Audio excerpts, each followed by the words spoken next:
everyone, welcome to the Learning Science. This is me Ashutosh and today we are going to discuss our lecture 6 of research aptitude. इसके पहले के lectures में हमने research के basics, variables और उसके types, measurement for skills, ये सारी चीज़ों को देख चुके हैं। अब हम अपने इस लेक्चर में टाइप्स ऑफ रिसर्च को देखेंगे, मतलब रिसर्च के कितने तरीके होते हैं, कितने प्रकार होते हैं, उसको हम इसमें डिटेल में देखेंगे। रिसर्च को कई सारे टाइप्स में बांटना इसलिए ज़रूरी हो जाता है क्योंकि हमारे जो एम है, जो ऑब्जेक्टिव है रिसर्च करने का, सॉल्यूशन पाने का किसी क्वेश्चन का, वो अलग अलग सिचुएशन पे डिपेंड करता है। और उन्हीं सिचुएशन को ध्यान में रखते हुए कि मतलब कैसा डाटा हमें चाहिए हमारे रिज़ल्ट को एक्यूरेट होने के लिए, तो उस डाटा को ध्यान में रखते हुए हम कई सारे तरीक़ों से उसे कलेक्ट करते हैं, जो होता है रिसर्च का मेथड। तो चलिए हम शुरू करते हैं। टाइप्स ऑफ रिसर्च, इसमें सबसे पहला हमारा रिसर्च है डिस्क्रिप्टिव रिसर्च। डिस्क्रिप्टिव रिसर्च मतलब होता है किसी चीज़ को डिस्क्राइब कर देना, मतलब एज इट इज़ जैसे वो है बस उसी को उठा के हमें प्रेजेंट कर देना है, उसमें हमें कोई मैनिपुलेशन, कोई कंट्रोल नहीं करना है। Also known as the statistical research. अगर क्वेश्चन पेपर में अगर आपको डिस्क्रिप्टिव ना देख के स्टैटिस्टिकल रिसर्च पूछ लेते तो आपको कन्फ्यूज नहीं होना है, क्योंकि ये इसका सिनोनिम्स ही होता है। It describes the nature of a situation as it exists at the time of study. यानी आप जो रिसर्च के लिए जिस फील्ड पे आपको जो डाटा कलेक्ट करना है वहाँ आप गए और आपको वहाँ कोई भी मैनिपुलेशन नहीं करना है, बस आपको जो डाटा मिल रहा है उसको एज इट इज़ ले लेना है और उसको एक जगह रिप्रेजेंट कर देना है। Descriptive research is a type of research that describes a population, situation और phenomena that is being studied. मतलब आपको जो पढ़ना है, जो आपको स्टडी करनी है, उससे रिलेटेड जो भी चीज़ें, जो भी इवेंट आपको मिली हैं, जो भी सिचुएशन मिला है, बस उसी को आपको डिस्क्राइब कर देना है। देखिए पॉपुलेशन क्या होता है, इसमें दिया है पॉपुलेशन। पॉपुलेशन मतलब होता है ऐसा फील्ड एरिया जिसमें से आपको डाटा कलेक्ट करना है। तो उस सारे फील्ड, सारे लोगों से तो आप पहुंच नहीं सकते, सारे एरिया में आप तो घूम के डाटा कलेक्ट नहीं कर सकते, तो उसमें से होता है बस हमें कुछ लोगों से या बस उसमें से कुछ चीज़ों से ही हम डाटा कलेक्ट करते हैं और उससे रिसर्च में उसको यूज करते हैं। तो उसमें से जो चीज़ों को बस हम हल्की सी कुछ लोगों को या कुछ चीज़ों को जो निकालते हैं, जिन्हें हम डाटा कलेक्ट करने के लिए बेसिस बनाते हैं, वो होता है सैंपल। मतलब जो सैंपल होता है वो पॉपुलेशन को रिप्रेजेंट करने वाला होता है और पॉपुलेशन का एक छोटा सा ही भाग माना जाता है, वो होता है sample. It focuses on answering the how, what, when and where questions if a research problem rather than why. मतलब डिस्क्रिप्टिव रिसर्च में वाई वर्ड यूज़ नहीं होता, मतलब हम ये नहीं पूछते कि ऐसा क्यों हुआ, हमें उससे कोई मतलब नहीं होता उसके इंटरनल, उसके एक्सटर्नल इफेक्ट्स के बारे में, उसके रीजन्स के बारे में कि ऐसा क्यों हुआ और इसका क्या कॉन्सिक्वेंसेस होगा। हमें बस ये देना है कि ये क्या है, कैसे है, और ये आपके रिसर्च के टाइम, आप जिस रिसर्च में कर रहे हैं उस टाइम वो कैसा दिख रहा है, बस वही। बाद में कैसा दिखेगा, पहले कैसा दिख रहा है, इससे आपको कोई मतलब नहीं होता है, बस एज इट इज़ आपको ले लेना है और उसको रिप्रेजेंट कर देना है। Here the information is collected without changing the environment, nothing is manipulated. ये जैसे हमने पहले ही देखा, इसमें कोई भी चीज़ मैनिपुलेटेड नहीं होता, आप किसी चीज़ को कंट्रोल नहीं कर सकते, जो है उस पर आपका कोई भी कंट्रोल नहीं होगा, आपके बस में कुछ नहीं है, बस जो है आपको वैसा ही डिस्क्राइब करना है। National sample surveys, NSS and census can be taken as the best example of it.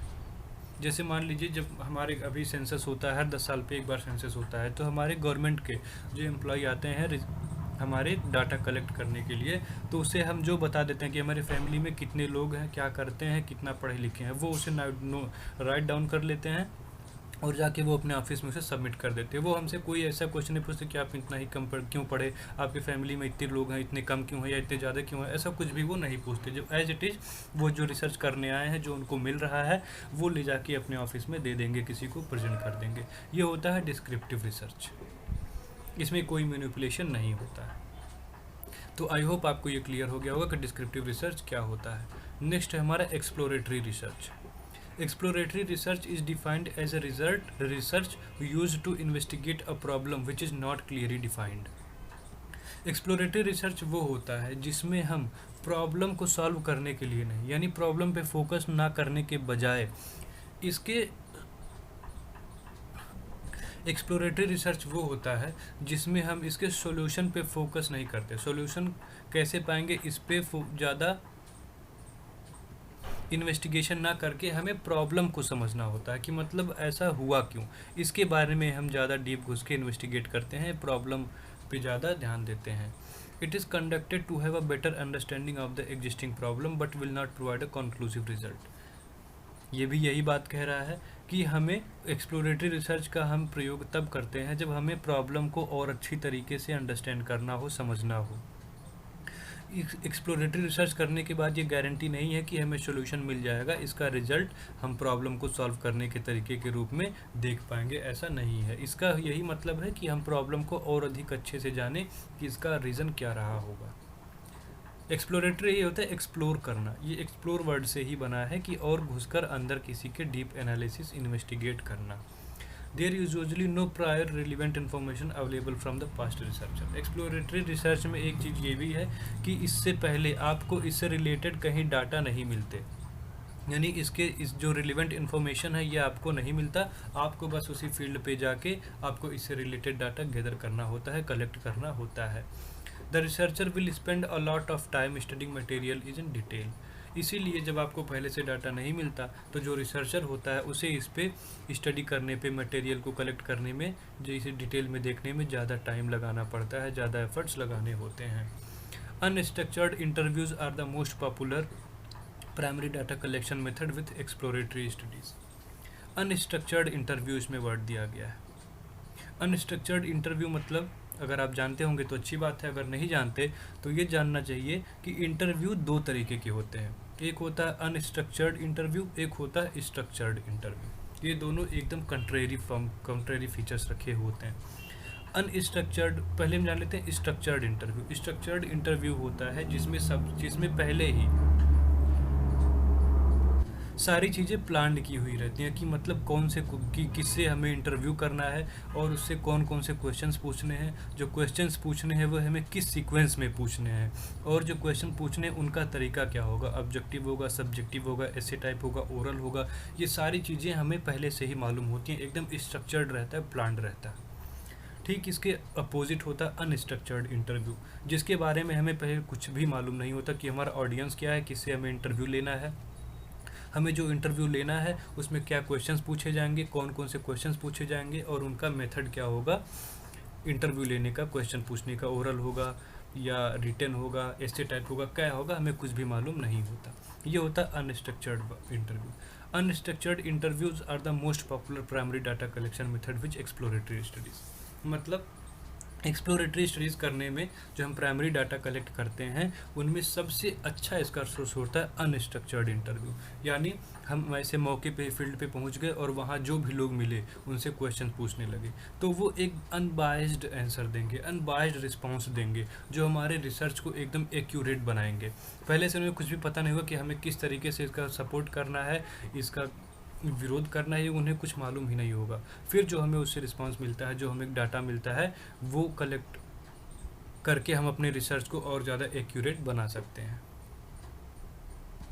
तो बेसिकली एक्सप्लोरेटरी रिसर्च का ओवरव्यू पूरा यही निकलता है कि ये प्रॉब्लम को और ज़्यादा इन्वेस्टिगेट, डीपली एनालाइज करने के लिए होता है। इसको रिसर्च करने के बाद ज़रूरी नहीं कि आपका रिजल्ट, आउटकम आपके लिए प्रॉब्लम को सॉल्व ही कर दे। और दूसरा होता है अनस्ट्रक्चर्ड इंटरव्यू, इसके लिए ज़्यादा फ़ायदेमंद होता है और इससे रिलेटेड आपको पहले के डाटाज नहीं मिलते, आपको खुद ही काम करने के लिए फील्ड पे जाना होता है और प्राइमरी डाटा कलेक्ट करना होता है। फिर नेक्स्ट है हमारा causal research. Causal research can be defined as a research method that is used to determine the cause and effect relationship between two variables. यानी कॉजल रिसर्च मतलब होता है कॉज और इफेक्ट रिलेशनशिप, मतलब एक वेरिएबल का दूसरे वेरिएबल पे क्या फ़र्क पड़ रहा है, ये हम जानने, जब हमें ये जानना होता है तो हम यूज करते हैं कॉजल रिसर्च को। आंसर व्हाट विल बी, मतलब क्या होगा, एक का दूसरे पर प्रभाव क्या होगा, एक के होने से दूसरा किस तरीके से प्रभावित होगा और उसका किसी और चीज़ पे क्या इफेक्ट होगा, ये होता है causal research. Causal studies focuses on an analysis of a situation or a specific problem to explain the patterns of relationship between variables. जैसे एग्जांपल के रूप में हम देख सकते हैं, to assess the impact of FDI on the domestic economic market. जैसे मान लीजिए आपको कोई रिसर्च दिया गया, आपको ये कहा गया कि जो एफडीआई है, जो गवर्नमेंट ऑफ इंडिया एफडीआई को और बढ़ाते जा रही है, यानी फॉरेन इन्वेस्टमेंट को सारे सेक्टर्स में, जो पब्लिक सेक्टर्स थे जैसे डिफेंस हो गया, बैंकिंग हो गया, कोल माइनिंग हो गया, इन सब में ये बढ़ाती ही जा रही है। तो आपको अगर ये प्रॉब्लम दिया गया, क्या आप इसको एसेस करिए कि इस एफडीआई का हमारे डोमेस्टिक मार्केट पे क्या असर पड़ेगा। ऐसे रिसर्च के लिए, ऐसे प्रॉब्लम को सॉल्व करने के लिए आपको जो रिसर्च करना होता है वो होता है कॉजल रिसर्च। मतलब एफडीआई का किसी चीज़ पे डोमेस्टिक मार्केट पे क्या फ़र्क पड़ेगा, वो निगेटिव इम्पैक्ट देगा, वो पॉजिटिव इम्पैक्ट देगा, या न्यूट्रल, कोई फ़र्क नहीं पड़ेगा। इन सारी तीनों चीज़ों को ध्यान में रख के रिसर्च जो किया जाएगा वो होगा हमारा कॉजल रिसर्च। तो ये थे हमारे 3 research types of research: descriptive research, causal research और एक्सप्लोरेटरी रिसर्च। अब लास्ट में हम एक ग्राफ के द्वारा इनके बीच सिमिलरिटी, इनके बीच डिफरेंस को देख लेते हैं और इसके कैरेक्टरिस्टिक्स, फीचर्स को देख लेते हैं, जिससे हमें और ज़्यादा क्लियर हो जाएगा। एक्सप्लोरेटरी रिसर्च है ये डिस्क्रिप्टिव रिसर्च है, और ये है causal research. Objective: exploratory research का ऑब्जेक्टिव क्या है? डिस्कवर आइडियाज़ एंड इंसाइट्स, मतलब आइडियाज़ को खोज करना और उनके भीतर तक इन्वेस्टिगेट करना होता है exploratory research. Descriptive research: as it is explains what you get, मतलब कैरेक्टरिस्टिक्स और फंक्शंस, जो जैसा है बस उसको वैसा ही डिस्क्राइब कर देना है। Causal research: determine cause and effect relationship, एक वेरिएबल का दूसरे वेरिएबल पर क्या फ़र्क पड़ रहा है, ये होता है कॉजल रिसर्च। कैरेक्टरिस्टिक्स: इसके फीचर्स क्या हैं?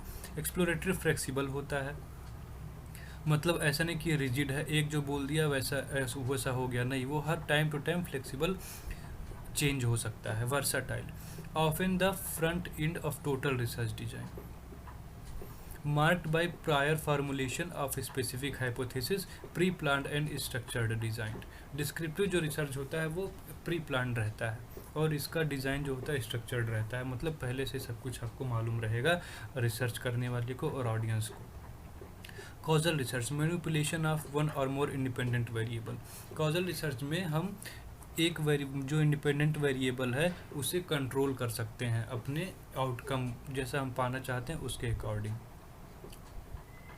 Methods: expert surveys, exploratory research करने का सबसे अच्छा तरीका होता है एक्सपर्ट सर्वेज, मतलब इसमें सर्वे किया जाता है। पायलट सर्वे: पायलट सर्वे मतलब होता है सबसे पहले एक बार हमें देख लेना कि हम जैसे रिसर्च करने वाले हैं जल्दी सरसरी उससे, in a speedy glance. And secondary data analysed qualitatively, qualitative research, यानी एक्सप्लोरेटरी जो रिसर्च होता है वो क्वालिटेटिव रिसर्च होता है। Descriptive research: secondary data analysed quantitatively, surveys, इसमें सर्वे करके डाटा कलेक्शन किए जाते हैं, panels, observational and other datas. Causal research होता है एक्सपेरिमेंट्स, मतलब इसमें हम एक्सपेरिमेंट करते हैं, एक वेरिएबल को मैनिपुलेट कर सकते हैं, उसे कंट्रोल कर सकते हैं जैसे हमें आउटकम चाहिए, फिर उसका प्रभाव, उसका इफेक्ट जो दूसरे वेरिएबल पर पड़ता है उससे फिर हम अपने रिजल्ट में आउटकम के रूप में देखते हैं और उसे हम प्रेजेंट करते हैं कि इसका एक वेरिएबल का दूसरे वेरिएबल पर क्या फ़र्क पड़ा।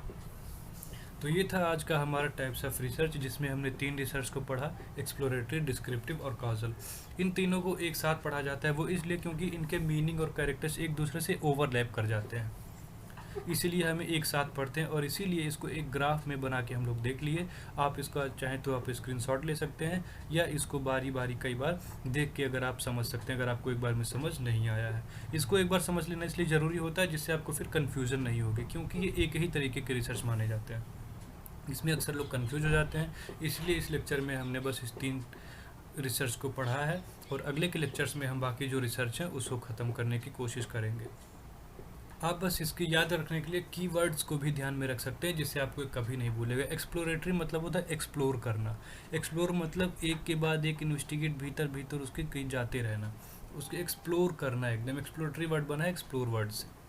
डिस्क्रिप्टिव मतलब डिस्क्राइब करना, आपको इसमें कुछ भी और ज़्यादा करने की ज़रूरत नहीं, सोचने समझने की ज़रूरत नहीं, बस जो आपको दिख रहा है बस उसको डिस्क्राइब कर दीजिए अपनी लैंग्वेज में। तीसरा है कॉजल, कॉजल मतलब कॉज एंड इफेक्ट रिलेशनशिप, किसी कोई कॉज है वो किसी और वेरिएबल पे क्या इफेक्ट डाल रहा है, जब हमें इसका स्टडी करना होता है तो वो होता है causal effect. Clear? I hope आपको ये सब क्लियर हो गया होगा।